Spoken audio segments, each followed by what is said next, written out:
Amrita hospital Faridabad ने महज 1 साल के भीतर 100 से अधिक रोबोटिक जॉइंट रिप्लेसमेंट सर्जरी पूरी कर एक अहम मुकाम हासिल किया है। विश्व प्रसिद्ध मेको रोबोटिक सिस्टम की शुरुआत सितंबर 2024 में की गई थी और आज यह अस्पताल फरीदाबाद का पहला मेडिकल सेंटर बन गया है जो टोटल नी, पार्टियल नी और टोटल हिप रिप्लेसमेंट जैसी अत्याधुनिक रोबोटिक तकनीक प्रदान करता है। पिछले 6 दशकों में जॉइंट रिप्लेसमेंट सर्जरी ने लंबा सफर तय किया है। साधारण इम्प्लांट डिजाइन से लेकर 1990 के दशक की कंप्यूटर असिस्टेड सर्जरी तक और अब रोबोटिक्स जिसने पूरी दुनिया में नया स्वर्णिम मानक स्थापित किया है। अमृता हॉस्पिटल द्वारा लाई गई मेको तकनीक ने कम समय में ही फरीदाबाद की आर्थोपेडिक सर्जरी को नई दिशा दी है। इस कार्यक्रम की अगुवाई कर रहे हैं doctor Sahil Gaba, head of arthroplasty और रोबोटिक सर्जरी, जो भारत के पहले आर्थोपेडिक सर्जन हैं जिन्होंने यूके से रोबोटिक हिप और नी सर्जरी में फेलोशिप पूरी की है। उनकी विशेषज्ञता के चलते अस्पताल ने न सिर्फ ये तकनीक शुरू की बल्कि फरीदाबाद में पहली बार मेको रोबोटिक असिस्टेड नी और हिप रिप्लेसमेंट भी किया। डॉक्टर गाबा ने कहा, रोबोटिक्स जॉइंट रिप्लेसमेंट में गेम चेंजर है। मेको सिस्टम हर मरीज की बॉडी एनाटॉमी के अनुसार सर्जरी को कस्टमाइज करता है। इससे लिगामेंट बैलेंसिंग में सटीकता मिलती है और रिजल्ट ऐसा होता है कि नया जोड़ प्राकृतिक लगता है, दर्द कम, मूवमेंट तेज और जीवन में जल्दी वापसी। सुमन कोठारी, मेरा नाम सुमन कोठारी है। मैंने अभी 2 मंथ पहले ही सर्जरी कराई है। क्या इशू था आपको? वही नी की प्रॉब्लम, नी में यानी चलने में प्रॉब्लम हो रही है। स्टेयर पे नहीं चल पाती थी, ज़्यादा टाइम खड़ी नहीं रह पाना, काम में अपने कुकिंग में और में मुझे काफ़ी प्रॉब्लम आ रही थी। ये दिक्कत तो 10 साल से थी। 10 साल से दिक्कत। कितना इलाज आपने कराया? वैसे पहले छोटे मोटे ऐसे कोई फिजियोथेरेपी ऐसे बहुत सारी ऐसे कराती रही थी। फिर अलग अलग हॉस्पिटल भी बहुत सारी फरीदाबाद की काफ़ी सारी हॉस्पिटल में जाके मैंने सर्वे किया भी क्या किया है। फिर डॉक्टर साहिल से भी मैं 2 बार मिली हूँ। एक बार फर्स्ट पहले मिली थी, फिर उसके बाद में मैं दूसरे हॉस्पिटल सेकंड ओपिनियन लेने के लिए।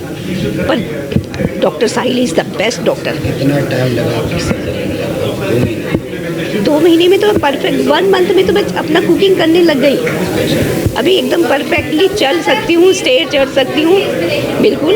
और इसके साथ में ये है कि आपको फिजियोथेरेपिस्ट जरूर करानी चाहिए। सबसे बड़ी सवाल होती है जब आप इलाज करवा रहे हैं तो उस दौरान आपको कितनी समस्याएं आप उठानी पड़ी और कितना वक्त लगा हील होने में? और पेन क्या इस इलाज में पेन भी हुआ आपको?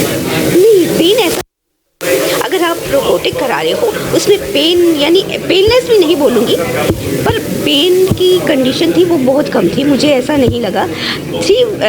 3 वीक के बाद में मैं अपना काम अपने आप करने लग गई थी। और वैसे मैं सेकंड यहाँ हॉस्पिटल से जब मैं डिस्चार्ज हुई उससे पहले अपना वॉशरूम वगैरह खुद जाती थी, वो मेरे साथ जाते थे यहाँ की है। और यहाँ का हॉस्पिटल की बहुत अच्छी, बाकी भी जो हॉस्पिटलिटी है वो भी बहुत अच्छी है, तो वो मेरी हेल्प करते थे। मैं वहाँ तक जाती थी।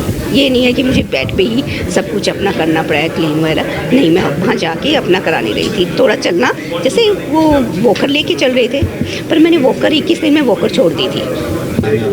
मेरा नाम श्यामलाल बंसल है। 76 ईयर मेरी एज है। सेक्टर 16 फरीदाबाद में रहता हूँ। सर क्या परेशानी थी? मैं पहले जब सर्जरी के पहले मैं बिल्कुल चल नहीं सकता था। थोड़ी देर भी दूर चलता था तो मैं थक जाता था, सांस फूल जाती थी और मैं कहीं भी जाना होता तो मैं घबराता था, अभी मैं नहीं जाता, मैं चलना पड़ेगा। कब से परेशानी थी आपको? ये मेरे को पीछे 8-10 साल से परेशानी थी। कैसे पता चला? नहीं, ये तो पता था ही, जब घुटनों में प्रॉब्लम है ये तो मेरे को पता ही था। नहीं, यहाँ हॉस्पिटल के बारे में तो ये हमने ट्राई किया, 2-3 हॉस्पिटल में पता किया और डॉक्टर साहब का पता किया अभी कौन सा डॉक्टर अच्छा है, कौन सा ठीक कर रहे हैं। हमें ये हॉस्पिटल अच्छा लगा। और कुछ पहले मेरा ट्रीटमेंट जहाँ पहले भी 1-2 हुए थे। एक तो मेरे को पहले प्रोस्टेट कैंसर हो गया था, उसका ट्रीटमेंट तो मैंने करवाया था अपोलो दिल्ली में, पर उसकी रेडिएशन मेरी यहाँ हुई थी। और उसके बाद जब मैं ये रिप्लेस करवाने आया घुटने एक बार, तो उसके में मेरे को थोड़ी सी प्रॉब्लम आ गई और इन्होंने एनेस्थीसिया देना मेरे को नहीं माना। देखो, प्रॉब्लम तो ये नहीं है। फ़र्क क्या पड़ा है पिछले 5-10 सालों में, इस प्रॉब्लम की के ऊपर जो नॉलेज है वो बढ़ी है और पेशेंट्स का भी एजुकेशन बढ़ा है। इस पॉइंट पेशेंट ज़्यादा जागरूक हैं, डॉक्टर से मिलकर डिस्कस करते हैं, तो प्रॉब्लम ज़्यादा नहीं बढ़ी पिछले 5-10 साल में। लेकिन पेशेंट्स की जो मेंटल मेकअप है वो बदला है। अब ज़्यादा पेशेंट एक्सेप्ट करते हैं कि हाँ हमें दिक्कत है और हम सर्जरी के लिए जाते हैं आगे। ये एक रीज़न है कि सर्जरी धीरे धीरे बढ़ गई है इसकी। तो रीज़न दूसरा ये भी है कि डॉक्टर्स भी अब ज़्यादा बेटर ट्रेंड हैं नई टेक्नोलॉजी में, नई टेक्निक्स के अंदर, नई मशीनरी के साथ। उसकी वजह से क्योंकि आप बेटर आउटकम्स दे पाते हो, तो अगेन उसमें भी पेशेंट्स का जो वॉल्यूम है वो धीरे धीरे बढ़ रहा है। सर जी, आजकल रोबोट का भी बड़ा वो चल रहा है कि भाई रोबोट के माध्यम से भी सर्जरी की बात की जा रही है कई जगह। आप किस तरीके से इसको करते हैं और कितना सर्टिफाइड जो है वो पेशेंट यहाँ से होके जाता है? देखो, करने की टेक्निक इसकी मैनुअल से थोड़ी सी अलग अलग रहती है। आप उसी सेम सर्जरी को कुछ स्टेप्स डिफरेंट करके रोबोटिक मशीन की हेल्प से करते हो। तो रोबोटिक मशीन की आपकी क्या क्या आपको मदद, एक तो आपका उसके सॉफ्टवेयर के अंदर प्री सर्जरी प्लानिंग होगी पेशेंट के सीटी स्कैन पे, जो कि हमारा रोबोट है मेको उसमें होती है। सो टेक्निकली आप पर्सनलाइज ट्रीटमेंट कर रहे हो। आप हर पेशेंट को सेम नंबर का जूता नहीं पहना रहे, उस पेशेंट को जो सूट करता है वो पहना रहे हो। तो सेकंड आपको जो हेल्प मिलेगी, आप पेशेंट की जो बोन है वो कम काटते हो, टिश्यूज़ भी कम करते हैं, तो पोस्ट सर्जरी पेन कम रहता है, स्वेलिंग कम रहती है, नी का मुड़ना जल्दी आता है, स्टेयर्स जल्दी चढ़ते हो, वॉकर जल्दी छूट जाता है, इंडिपेंडेंस जल्दी आ जाती है। तो बहुत सारी चीज़ें हैं। तो सर लगभग कितना समय लगता है एक सर्जरी में? जो सर्जरी करने में, देखो, एक घुटने की सर्जरी लगभग 1 से सवा घंटा होती है, डिपेंडिंग ऑन कम्प्लेक्सिटी कितनी है।